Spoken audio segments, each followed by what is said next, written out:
जय हिंद दोस्तों, IAS academy 97-96 में आपका स्वागत है। दोस्तों, आज का सेशन थोड़ा लंबा हो जाएगा, तो आप घबराइएगा नहीं, क्योंकि आज के सेशन में बहुत ज़्यादा मज़ा आने वाला है और इंटरेस्टिंग सेशन है आज का।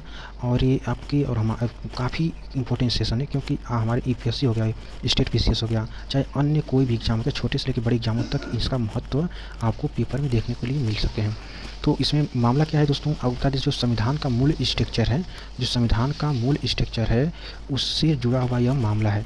तो देखिए, जो सबसे पहली बात तो यह कि जो केशवानंद भारती थे केरल राज्य के, उनसे जुड़ा हुआ यह मामला है। 1970 में सरकार द्वारा एक कानून लाया गया जो केरल में था, भूमि सुधार केरल के नाम से था। तो उसी को इन्होंने चुनौती देते हुए 1973 में इन्होंने एक याचिका दायर की सुप्रीम कोर्ट में। तो आइए समझते हैं ऐसा इसमें क्या क्या है। इसमें अभी देखिए, इसकी कहानी सुनेंगे तो आपको काफ़ी इंटरेस्टिंग लगेगा, काफ़ी महत्वपूर्ण चीज़ें इसमें बताएंगे आपको आगे चल करके। देखिए अभी इसमें, अब देखिए, यहाँ पे देखिए UPSC के लिए बताया गया है। यहाँ UPSC के लिए काफ़ी इंपॉर्टेंट चीज़ें देख रहे हैं। अब इसमें जो ताज़ा मामला क्या है उसको देख लीजिए पहले। तो इसमें केशवानंद भारती जो हैं, श्रीपदा गलवरू और अन्य केरल के जो मामले थे कुछ 1973 के, सर्वोच्च न्यायालय ने इसके बुनियादी ढांचे के सिद्धांत के लिए यह मामला जाना जाता है, ठीक ना। जो सर्वोच्च न्यायालय है, बुनियादी ढांचा है जो सर्वोच्च न्यायालय का, उसके लिए मामला जाना जाता है। और मेन बात इसमें यह है कि जो संविधान का मूल स्ट्रक्चर है, मूल संरचना है, सिद्धांत है, उसके लिए ये भी और जाना जाता है।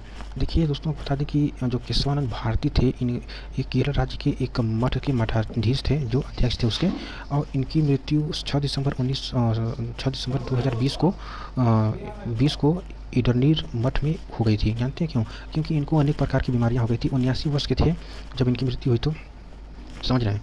तो देखिए, इसमें अब लगभग एक बात है, जो ये मामला वाली बात है, तो ये लगभग 50 साल पहले की बात है, जब केरल राज्य का मामला था। तो उसमें जब भूमि सुधार आया था केरल में, तो उससे जुड़ा हुआ है। 50 साल पहले केशवानंद भारती बनाम केरल राज्य मामले में 1773 में ऐतिहासिक फैसले में एक मूल संरचना जो भारतीय संविधान का है, उसके अस्तित्व में उस समय वो आया था। ठीक, मूल संरचना सिद्धांत एक अत्यधिक विवादास्पद बहुलवादी न्यायिक संरचना है, जिसे सरकार की सभी शाखाओं और भारत के सभी लोगों के, जो सभी लोग हैं, मतलब कि जो जनसंख्या है, उनके लिए उनके द्वारा यह स्वीकार किया गया। समझ रहे हैं। लेकिन जब केशवानंद भारती मामले में असीमित संसदीय संप्रभुता पर अंकुश लगाया और संविधान की मूल संरचना को मान्यता देकर के एक नया जो उसमें व्याख्यात्मक जो उद्यम शुरू किया गया था, जिसे भी संशोधन से नष्ट नहीं किया जा सकता है। उसमें जो सरकार, मतलब जो सुप्रीम कोर्ट थी, फैसला दिया, तो उसको संविधान द्वारा भी उसे नष्ट नहीं किया जा सकता था। समझ रहे हैं।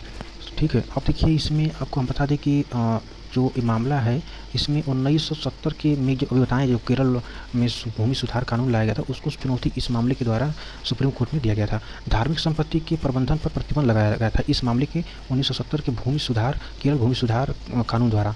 जो धार्मिक संपत्ति है, उस पर काफ़ी प्रतिबंध लगाया गया था। तो जो केशवानंद भारती हैं, वो मठ के मठाधीश थे, अध्यक्ष थे। तो उन्होंने 1973 में सरकार से लड़ते 3 साल बाद सुप्रीम कोर्ट में याचिका दायर कर दी। अब देखिए, जो सरकार के हस्तक्षेप के बिना धार्मिक स्वामित्व वाली संपत्ति के प्रबंधन के अधिकार से संबंधित मामला अनुच्छेद 26 के तहत उन्होंने चुनौती दिया। तो इस मामले की सुनवाई के लिए सुप्रीम कोर्ट ने अब तक की सबसे बड़ी बेंच, जो 13 जजों की बेंच है, उन्होंने इसका गठन इस मामले पे फैसला दिया। अब देखिए, केरल के जो केशवानंद भारती केस है, इसमें जो केशवानंद भारती केस के, इसमें अन्य भी और मामले थे। लगभग इस केशवानंद भारती को ले लें तो 5 मामले इसमें शामिल हैं। जो 5 मामले शामिल हैं, उसको अगर हम बताएं आपको, तो उसको अगर हम बताते हैं, तो देखिए, पहला केस इसमें तो शंकरी प्रसाद का है। शंकरी प्रसाद का इस मामले में निर्णय जो सरकार ने दिया था, ये मामला था 1975 का मामला है। ठीक, और इसी में जो इस वाले मामले में सुप्रीम कोर्ट ने जजमेंट जो दिया था अपना, तो उन्होंने कहा था कि प्रारंभ में न्यायपालिका का विचार इसमें जो प्रस्तुत किया, सुप्रीम कोर्ट ने कहा कि संशोधन यानी संविधान संशोधन शक्ति अप्रतिबंधित है, क्योंकि यह संविधान किसी भी हिस्से में संशोधन मतलब कि कर सकती है। इससे इन्होंने सुप्रीम कोर्ट ने इस तरह से कहा। और यही तक कि जो अनुच्छेद 368 भी इससे संसद को संशोधन करने की जो शक्ति प्रदान करता है, इसमें ये मामला था। इसमें संशोधन करने की जो शक्ति थी उस समय सरकार ने पार्लियामेंट से पास करा करके इसको अग्रणी करके अन्य चीज़ों को जो केरल में अभी जो बताएं, अभी देखिए जो विवाद चल रहा था उस समय, उसको लेकर के उन काफ़ी एक्टिव हो गए। सरकार ने ज़मीनों को लेकर के उसमें काफ़ी विकास तो करना चाहा। ठीक, उनके जो पुत्र थे वो एक कंपनी जो सुजुकी मारुति सुजुकी आती है गाड़ी, उससे एक टाई अप कर लिया, कंपनी खोलना चाहते थे, उसके लिए ज़मीन चाहिए थी। और सब मामले इसमें सम्मिलित होते गए धीरे धीरे जैसे जैसे समय बीतता गया। तो अब देखिए जो नेक्स्ट मामला केस था इसमें, इस 5 केस में जो और नेक्स्ट केस है तीसरा वाला, तो तीसरा मतलब कि पहला तो 21 भारतीय था, दूसरा बताएं अभी जो शंकरी प्रसाद निर्णय था ये था, और चौथा तीसरा जो बताएं आपको गोलखनाथ का मामला था जो पंजाब सरकार के पंजाब सरकार के थ्रू था, या पंजाब राज्य के थ्रू था। ये था मामला 1967 के समय यह मामला सुप्रीम कोर्ट में दर्ज किया गया था, समझ गए। ये उसमें सरकार ने इसमें फैसला दिया था कि जो भाग 3 है, यानी कि जो मौलिक अधिकार है उसमें संशोधन नहीं कर सकती है संसद, इसमें संसद संशोधन नहीं कर सकती है। ठीक है, अब जो समझ रहे ना, इसमें भाग 3 जो है इसमें संसद संशोधन नहीं कर सकती है। अब जो पहले वाला जो शंकरी प्रसाद वाला निर्णय था 1975 वाला, तो उसमें सरकार क्या कहा था कि संशोधन, सुप्रीम कोर्ट ने कहा था कि संशोधन अनुच्छेद 368 का प्रयोग करके संसद में संशोधन करने की शक्ति इसमें प्रदान है। ठीक, अब कौन कहा था? सुप्रीम कोर्ट ने कहा था ना। अब सुप्रीम कोर्ट ही कह रही है कि इनके गोलखनाथ वाले मामले में कह रही है कि पंजाब जो गोलखनाथ बना पंजाब राज्य मामला है, इसमें यही कह रही है कि सुप्रीम कोर्ट कह रही है कि इसमें संशोधन नहीं कर सकती है। सुप्रीम कोर्ट कह रही है संशोधन नहीं कर सकती है। अब इसमें तो उसके बाद वाला जो और इंटरेस्टिंग है, जो किसान भारतीय बनाम था 1973 वाला मामला, इसमें संसद को लेकर के केवल संशोधन की शक्ति ही नहीं, मतलब कि शक्ति है ना कि इसमें अभी मतलब कि पूरा इसमें जो किसान मामला, इसमें बस इतना समझिए कि जो ये मामला में बताया गया सरकार, उस समय सुप्रीम कोर्ट ने 1973 में जो फैसला दिया, उसने कहा कि अब जो पार्लियामेंट है, भारत की जो पार्लियामेंट है, वो बस संविधान के कॉन्स्टिट्यूशन में संशोधन तो कर सकती है, लेकिन मूल स्ट्रक्चर उसका प्रभावित नहीं होना चाहिए, उसमें सुप्रीम कोर्ट ने खुद कहा। उसके बाद जो 5वां इसमें मामला आ रहा है, यानी जो चौथा मामला आ रहा है इंदिरा गांधी नेहरू बनाम जो जयनारायण थे, मतलब जो राज जयनारायण जो उसमें पॉलिटिकल पार्टी के थे, कुछ थे, इन्होंने एक सुप्रीम कोर्ट में याचिका दायर किया था। उन्होंने कहा कि सर्वोच्च न्यायालय ने जो फैसला दिया था वो 19वां संशोधन अधिनियम 1975 के एक प्रावधान को अमान्य कर दिया। ठीक, इसके बाद जो हुआ इसमें काफ़ी उथल पुथल मच गई जब इसको 29वां संविधान संशोधन जो था पार्लियामेंट द्वारा 1975 में इसको सुप्रीम कोर्ट ने अमान्य कर दिया। तो ये मतलब कि कर दिया, तो इसमें मामला था क्या? महत्वपूर्ण बात तो है, ये भी तो जानना है कि इसमें मामला था क्या। तो मामला इसमें यह था कि इसमें कहा गया था कि जो संशोधन था, इसमें कहा गया था प्रधानमंत्री और लोकसभा के जो अध्यक्ष हैं उनसे जुड़ा हुआ जो चुनावी विवाद है उसे अदालतों से बाहर इस संशोधन के थ्रू रख दिया गया। ठीक है, 39वां संशोधन के थ्रू रख दिया गया। कब? 1975 में। तो ये तो जब इन्हें ऐसा किया गया तो सुप्रीम कोर्ट को लगा कि ये तो हमारी बेइज्जती है, हो रही है। तो उन्होंने क्या किया कि इस फैसले के, पार्लियामेंट के फैसले को उन्होंने अमान्य कर दिया। क्या किया? अमान्य कर दिया। हाँ, तो भाई अमान्य, उसके पास पावर है, कर दिया अमान्य। तो जब अमान्य कर दिया तो उसमें यह भी था कि जो ये संविधान के, उसमें सुप्रीम कोर्ट ने एक अपनी दलील दी कि कहा कि ये जो मतलब कि 39वां संविधान संशोधन है, यह जो है संविधान के मूल स्ट्रक्चर को यह प्रभावित कर रहा है। कौन? 1975 का संविधान संशोधन, 39वां संविधान संशोधन क्या कर रहा है कि मूल स्ट्रक्चर को प्रभावित कर रहा है। ठीक, इसलिए इन्होंने इसको अमान्य कर दिया। ठीक, अब देखिए जो नेक्स्ट मामला था, 5वां मामला था मिनर्वा मिल्स बनाम भारत संघ। ठीक, ये मामला जो था सुप्रीम कोर्ट ने इसमें कहा था कि भारतीय संविधान मौलिक अधिकारों और निर्देशक सिद्धांतों के बीच संतुलन के आधार पर स्थापित किया गया है। तो उसमें सुप्रीम कोर्ट ने कहा कि मौलिक अधिकार के संशोधन संसद द्वारा किया तो जा सकता है, लेकिन संविधान के मूल स्ट्रक्चर को नुकसान या नष्ट या कोई भी नुकसान बिना पहुंचाए ही आप संशोधन कर सकते हैं। कहने का मतलब ये है कि जो संविधान है, आपको संविधान में इसमें ये बताया गया कि आप बस संशोधन कर सकते हैं, संविधान में बस संशोधन कर सकते हैं, ना कि आप इसमें पुनः संविधान लिखें। ठीक, इसमें बताया गया कि आप संविधान में संशोधन कर सकते हैं, लेकिन आपको संविधान फिर से लिखने की अनुमति संविधान नहीं देती है, न ही भारत की सुप्रीम कोर्ट देगी। ठीक है, तो इसमें मामला के बाद ये सब जब होगा तो अब प्रेजेंट टाइम ऐसा क्यों हो रहा है? तो इसमें प्रेजेंट टाइम ऐसा ये इसलिए हो रहा है क्योंकि इसमें जो केशवानंद भारती बनाम ये मामला है, इसमें अन्य केरल राज्य के निश्चित रूप से भारत के संविधान इतिहास के अग्रणी मामलों में से एक है। यदि स्वतंत्रता के बाद भारत का सबसे महत्वपूर्ण निर्णय की बात करें तो यह नहीं है कि मौलिक अधिकारों के मामले के रूप में जाना जाता है यह मामला। ठीक, अभी तो ये मामला जो है, मामले में बहुत से फैसले का जो SMSC जो 13 लोग थे, ये देखिए 13 जज थे इसमें जिन्होंने फैसला इन्होंने सुनाया था। देखिए ये 13 लोग थे जिन्होंने फैसला सुनाया था। अब इसको देख लीजिएगा, नहीं तो हम बताएंगे तो बहुत समय लगेगा। ये ठीक कहा गया कि वर्तमान समय में मामले में दिए गए फैसले को कार्यपालिका और न्यायपालिका के बीच संघर्ष को समाप्त कर दिया। देश के स्थापित लोकतंत्र व्यवस्था और स्थापित करने वाले रक्षक साबित हुए। मामले में परिणामी निर्णय दो संवैधानिक दिग्गजों कानूनी दिग्गजों के बीच में एक कठिन कानूनी लड़ाई थी, जो अर्थात N.A. पालखीरा जो याचिकाकर्ताओं का प्रतिनिधित्व कर रहे थे और H.M. सिरवई जो केरल राज्य का प्रतिनिधित्व कर रहे थे। इस मामले में 68 मतलब कि काफ़ी दिनों बाद 68 दिनों की लंबी सुनवाई के बाद इसमें आखिरकार जो 24 अप्रैल 1973 को 73 पन्नों में इसका फैसला इसमें सुनाया गया था। अब देखिए इसमें संक्षिप्त की बात करते हैं तो केशवानंद भारती केरल के कासरगोड जिले में स्थित एक मठवादी धार्मिक संस्थान एडनीर मठ के प्रमुख पुजारी थे। ये भारतीय के यानी कि जो एक केशवानंद है के पास मठ में कुछ ज़मीनें थीं जिस पर उनका स्वामित्व था, मतलब कि उनका खुद का अधिकार था। और केरल राज्य सरकार ने 1969 में भूमि सुधार संशोधन अधिनियम पारित किया और अधिनियम के अनुसार सरकार मठ के कुछ भूमि को अधिग्रहण कर सकती थी। इस कानून में इन्होंने ये पारित करवा दिया। अब देखिए इसके करवाने के बाद 1970 में भारतीय ने यानी कि केशवानंद ने उन अधिकारों को लागू करने के लिए संविधान के अनुच्छेद यानी कि संविधान का जो धारा है 32 धारा के तहत सुप्रीम कोर्ट का रुख या याचिका दायर की। अब देखिए इसमें कौन कौन से संविधान के अनुच्छेद काम कर रहे थे। देखिए अनुच्छेद 25 में धर्म का अभ्यास और प्रचार करने का जो अधिकार है वो बाधित हो रहा था। ठीक, और अनुच्छेद 26 जो धार्मिक मामलों के प्रबंध का अधिकार था वो भी बाधित हो रहा था। वहीं अनुच्छेद 14 जो था समानता का अधिकार वो भी बाधित हो रहा था। अब देखिए जो था अनुच्छेद 19(1)(f) संपत्ति अर्जित करने का जो स्वतंत्रता था वो भी बाधित हो रहा था। अनुच्छेद 34 जो है संपत्ति का अधिग्रहण करने का जो अधिकार था वो भी बाधित हो रहा था। इसलिए उन्होंने सुप्रीम कोर्ट में याचिका दायर किया। केरल राज्य सरकार ने एक अन्य कानून केरल भूमि सुधार संशोधन करके अधिनियम 1991 में फिर से अधिनियमित किया। भले ही याचिका अदालत के विचाराधीन था, तभी इन्होंने क्या किया कि सुप्रीम कोर्ट से अपने पार्लियामेंट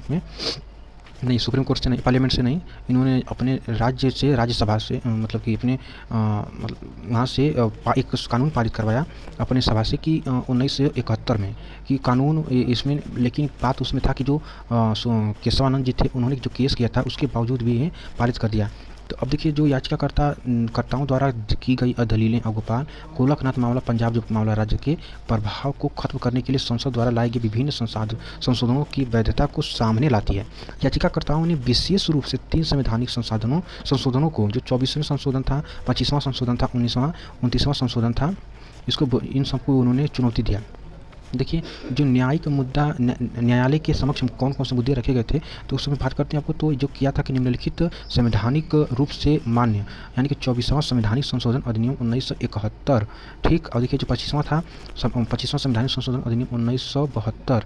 ठीक है ना, आज जिस हद तक संसद संविधान में संशोधन करने के लिए अपनी शक्ति का प्रयोग कर सकती थी, उसमें भी इन्होंने अपना मतलब दलील पेश की सुप्रीम कोर्ट के सामने। आगे देखिए इसमें कह रहा है कि इस मामले में इस मामले में निहित प्रश्न यह भी था कि क्या संविधान में संशोधन करने की शक्ति संसद की शक्ति असीमित थी या सीमित थी। तो दूसरे शब्दों में इसमें कहा गया है कि क्या संसद संविधान के किसी भी हिस्से को बदल सकती है या संशोधन कर सकती है, या यहाँ तक कि सभी मामलों में सभी मौलिक अधिकारों में को भी या छीन सकती है। मौलिक अधिकारों में भी तो कई चीज़ दिया गया था उसको भी क्या। अब देखिए उसके बाद इन्होंने क्या कहा था, जो उन्होंने सुप्रीम कोर्ट में दलीलें पेश की थी। उन्होंने क्या कहा, याचिकाकर्ताओं ने तर्क दिया कि संसद संविधान में उस तरह से संशोधन नहीं कर सकती है जैसे वो चाहती है, क्योंकि ऐसा करने की उनकी शक्ति सीमित है। ऐसा करने के लिए उसको संविधान जो है शक्ति नहीं दे रही है। संसद अपने मूल संरचना को बदलने के लिए संविधान में संशोधन नहीं कर सकती है, जैसे कि सज्जन सिंह बनाम राजस्थान राज्य मामले में न्यायमूर्ति मुधोलकर के निर्धारित किया गया था, वैसा वो नहीं कर सकती है। देखिए उन्होंने तर्क दिया कि 24वें संविधान संशोधन, 25वें संवैधानिक संशोधन और 19A अनुच्छेद F प्रदान किए गए मौलिक अधिकार का उल्लंघन हो रहा है। कौन कहा? इस मामले के जो दलील करता थे उन्होंने कहा। देखिए उत्तरदाताओं की दलीलें क्या थी कि उन्होंने कहा कि राज्य ने कहा कि केरल राज्य और कहा कि संसद की सर्वोच्च भारतीय कानूनी प्रणाली की बुनियादी संरचना है। क्या है? बुनियादी संरचना है, और इसलिए संविधान में संशोधन करने की असीमित शक्ति है। मतलब कि आप संविधान को चीर फाड़ कर रख दीजिए, आपको संविधान ये कह रहा है। अरे बेवकूफ़ों, समझो उसमें क्या कह रहा है। ठीक, उत्तरदाताओं ने ये जोर देकर कहा कि अपने सामाजिक आर्थिक दायित्वों को पूरा करने के लिए संविधान संशोधन करने के लिए संसद की असीमित शक्ति को बरकरार रखा जाना चाहिए। अब देखिए, मतलब कि तुम संविधान को ही पूरा चेंज कर दो, तुमको इस कहाँ से कौन सा संविधान तुमको कानून शक्ति दे दिया है। तुम संविधान के जो मतलब कि इसमें तुम मूल परिवर्तन नहीं कर सकते हो। जो संविधान है उसमें तुम जो चीज़ों को परिवर्तन कर सकते हो। भाई क्यों? इसमें भी कुछ सरकार को भी संविधान द्वारा दिया गया है, इसलिए दिया गया है क्योंकि अगर सरकार चाहे तो मान लीजिए सरकार को कुछ बनाना है, कोई डेवलपमेंट करना अपने देश भारत में, तो अगर सरकार कैसे करेगी? कोई कह देगा कि मेरी ज़मीन है, मेरी ज़मीन है, मेरी ज़मीन है, नहीं करने देगी। अब देखिए एक मामला था कि जब सरकार ने ज़मीन अधिग्रहण, जब रेलवे का विकास करने गई तो उस समय पहले की बात है, 1977 की पहली बात है, 60 की पहली बात है, जब विकास करने गई तो उसमें किसी का घर आ रहा था। तो अब बताइए उसमें अब घर को हटाई सरकार उधर से ले, इन्होंने केस कर दिया, तो उसमें परिवर्तन लाना पड़ा। तो सरकार ने कहा कि सुप्रीम कोर्ट ने कहा कि सरकार को यह अधिकार है कि किसी की भी ज़मीन अधिग्रहण कर सकती है, लेकिन कब कर सकती है? जब कर सकती है जब काम हो उसमें तब, और उसका मुआवजा उस समय के चल रहे भाव के हिसाब से, रेट के हिसाब से उसको देना पड़ेगा। और जाकर के कहाँ से लेगा? यहाँ से सरकार नहीं देगी डायरेक्ट, उनको जाना पड़ेगा कहाँ? सुप्रीम कोर्ट में। अगर सरकार नहीं दे रही है तो उनको कहाँ जाना पड़ेगा? सुप्रीम कोर्ट में जाना पड़ेगा, तब मिलेगा। तो देखिए ऐतिहासिक निर्णय जो था 24 अप्रैल 1973 को, ये जो जज थे जो जजमेंट दिया, उन्होंने 7 और 6 के अनुपात में दिया। यानी जो 7 लोग थे उन्होंने कहा कि हाँ ये निर्णय सही है, 6 लोग कहा कि ये निर्णय नहीं सही है। बहुमत में कहा था कि भारतीय संविधान के किसी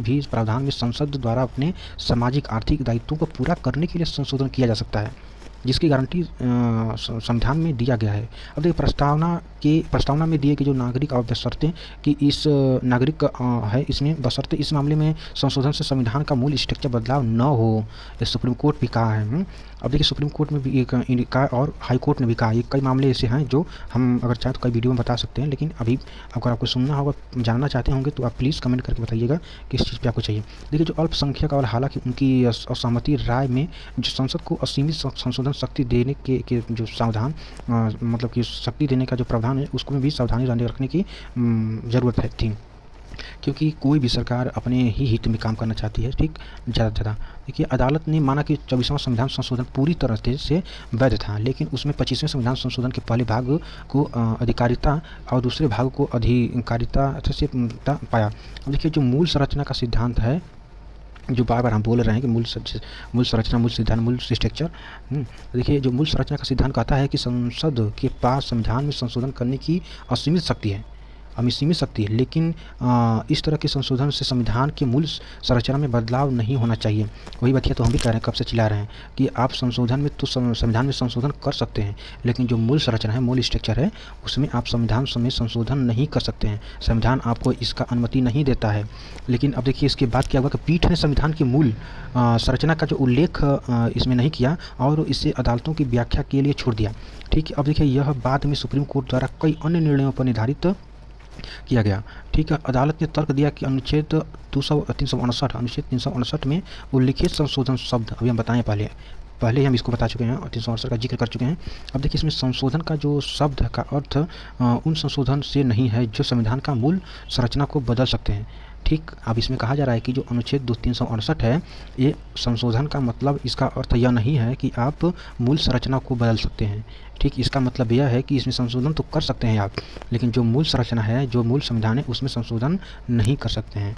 ठीक, यदि संसद संवैधानिक प्रावधान के संबंध में संशोधन करने का इरादा रखती है तो संशोधन के लिए आवश्यक रूप से मूल संरचना परीक्षण से गुजरना पड़ेगा या गुजरना होता है।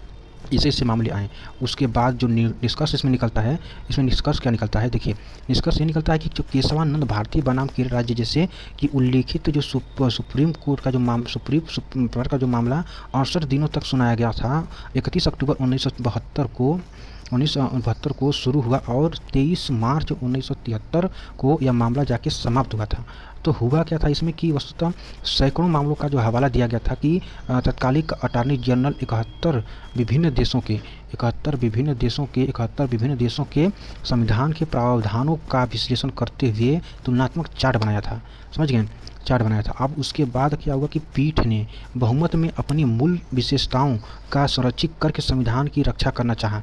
निर्णय ध्वनि तर्क पर आधारित था।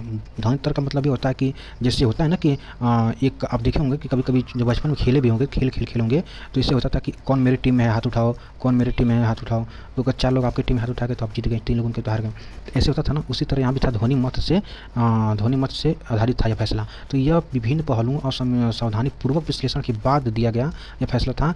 खंडपीठ ने कहा कि यदि संसद को संशोधन करने की जो अबाध शक्ति प्राप्त होती है तो उस शक्ति का दुरुपयोग होने की संभावना होती है या उस शक्ति की दुरुपयोग करने की संभावना थी और सरकारें अपनी प्राथमिकताओं और सनक के अनुसार इसे बदल देंगी, ऐसा सुप्रीम कोर्ट ने कहा।